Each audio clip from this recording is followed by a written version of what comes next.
Assalamualaikum warahmatullahi wabarakatuh.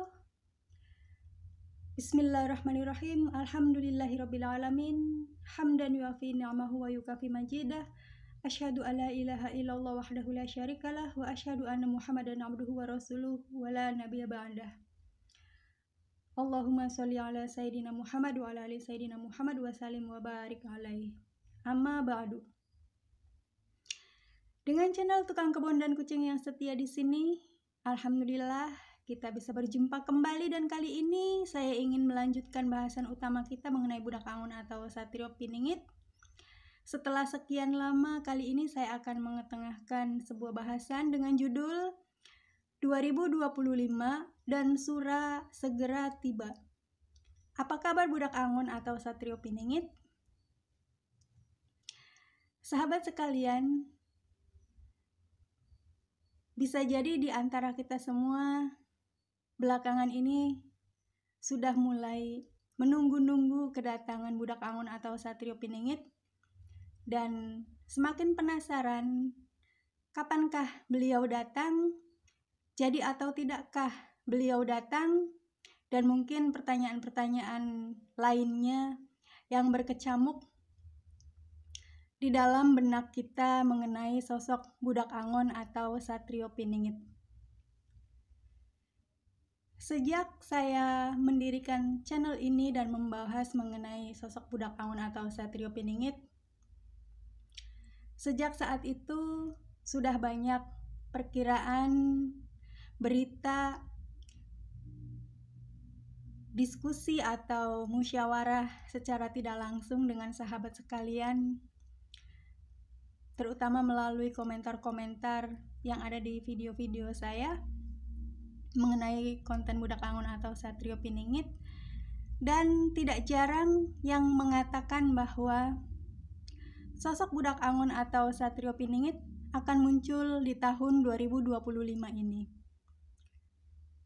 Padahal pada masa itu saya bersikukuh dan saya cukup ngotot bahwasanya sosok budak angon atau Satrio Piningit akan muncul sebelum tahun 2025 datang. Namun kenyataannya hingga saat ini belum ada tanda-tanda pasti mengenai kedatangan beliau budak angon atau Satrio Piningit. Akan tetapi sahabat, meskipun firasat yang saya terima, perkiraan yang saya sampaikan,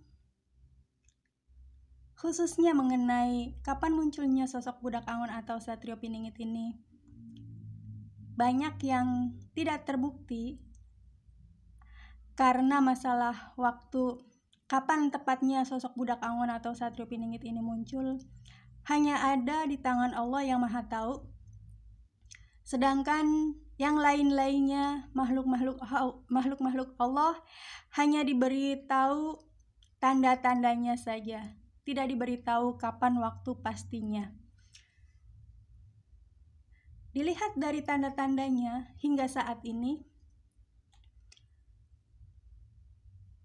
hal yang saya sampaikan sedikit banyak, dan saya yakin cukup banyak, telah terbukti mengenai kemunculan budak angon atau Satrio Piningit. Di antaranya yaitu akan munculnya perang dunia yang itu besar peranannya dipegang oleh Israel.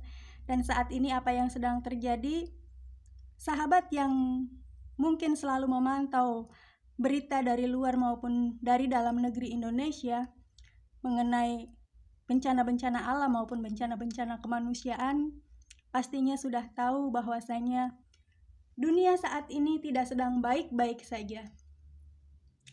Dunia saat ini sudah mulai goncang dan ada ancaman besar akan munculnya, akan pecahnya Perang Dunia Ketiga.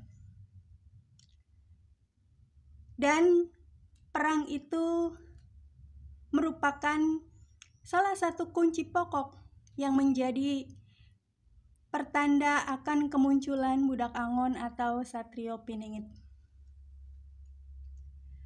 Berikutnya adalah bencana-bencana alam, baik di luar maupun di dalam negeri Indonesia, dan khususnya lagi yang terjadi di wilayah Indonesia, lebih sempitnya lagi di Pulau Jawa. Seperti yang juga pernah saya sampaikan mengenai Jawa akan terbelah dua. Jawa terbelah dua, dan wilayah-wilayah yang akan terbelahnya juga telah saya sampaikan di mana-mananya. Salah satunya wilayah tersebut adalah sekitar perbatasan Jawa Barat dan Jawa Tengah. Yang kemarin-kemarin, silahkan sahabat cari informasinya, sudah berseliweran di channel YouTube, banyak yang membahas. Itu adalah di wilayah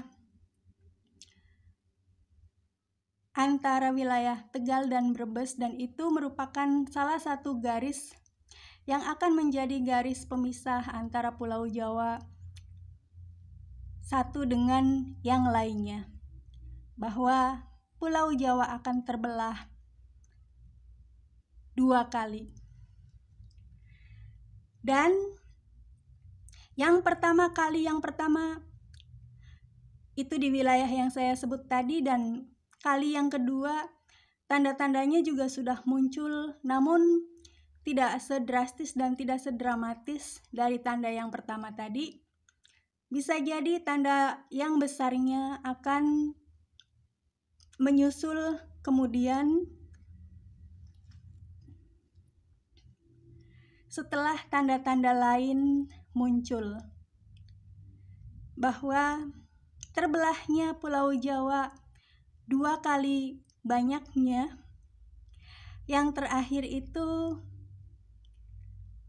akan menjadi lebih dahsyat lagi, terutama mengenai duka cita yang ditimbulkannya, karena terbelahnya Pulau Jawa yang kedua itu muncul ketika keadaan Indonesia, khususnya Jawa, sudah benar-benar sangat menyedihkan.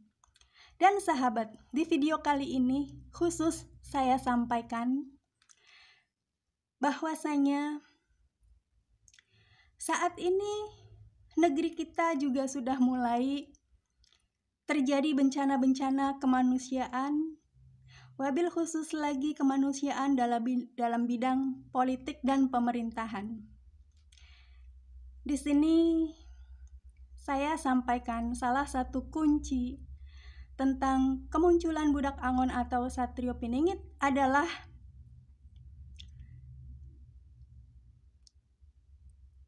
akan terjadi kerusuhan luar biasa,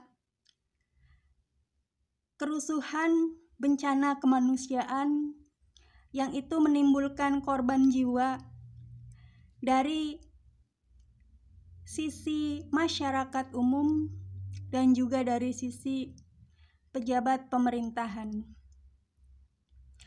Paling tidak ada dua tokoh dari politik pemerintahan yang pada akhirnya akan meregang nyawa di tangan rakyatnya sendiri atau di tangan rakyat Indonesia. Ada kemungkinan sangat besar dua tokoh dari pemerintahan ini, baik pemerintahan yang pernah dijalankan di masa sebelumnya atau sebelum-sebelumnya, maupun pemerintahan yang sedang berjalan saat ini. Kedua tokoh tersebut akan meregang nyawa besar kemungkinan di tangan satu orang yang akan menjadi pahlawan bagi negeri ini, yang kepadanya masyarakat Indonesia akan merasa sangat berterima kasih karena dengan ditumbalkannya, dengan menjadi tumbalnya dua nyawa ini, tanda-tanda besar kemunculan Budak Angon atau Satrio Piningit akan segera terjadi, akan menyusul secepatnya. Apabila keadaan ini, yaitu tumbal yang harus dipersembahkan dalam tanda kutip untuk kemunculan Budak Angon atau Satrio Piningit, tidak terjadi atau diundur waktunya, maka akan mundur pula waktu kemunculan sosok Budak Angon atau Satrio Piningit. Walau bagaimanapun, saya yakin apabila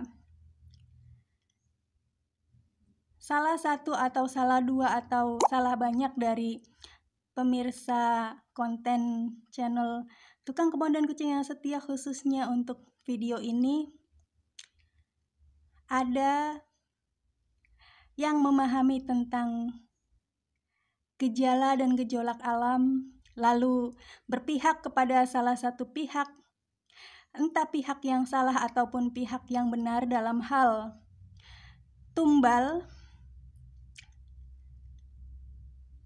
dan kemudian campur tangan di dalamnya, karena apabila beliau tahu sudah pasti ilmunya tinggi dan sudah pasti memiliki keistimewaan di dalam kiprah sejarah negara ini, dan memiliki keistimewaan juga, kedudukan yang tinggi juga di hadapan Sang Kholik. Semuanya saya kembalikan kepada Allah, dan sebagai akibat yang harus ditanggungnya juga saya kembalikan kepada pelakunya masing-masing. Demikian yang bisa saya sampaikan, semoga bermanfaat. Mohon maaf apabila ada kesalahan-kesalahan di dalam ucapan, karena sekarang masih dalam bulan-bulan Zulhijjah. Saya mengucapkan juga selamat Hari Raya Idul Adha, selamat Hari Raya Kurban, dan tunggulah bahwasanya negeri ini akan menerima tumbal-tumbal yang harus dikorbankan karena memang sudah semestinya. Billahi taufik wal hidayah wal inayah. Wassalamualaikum warahmatullahi wabarakatuh. Sampai jumpa di konten yang lainnya.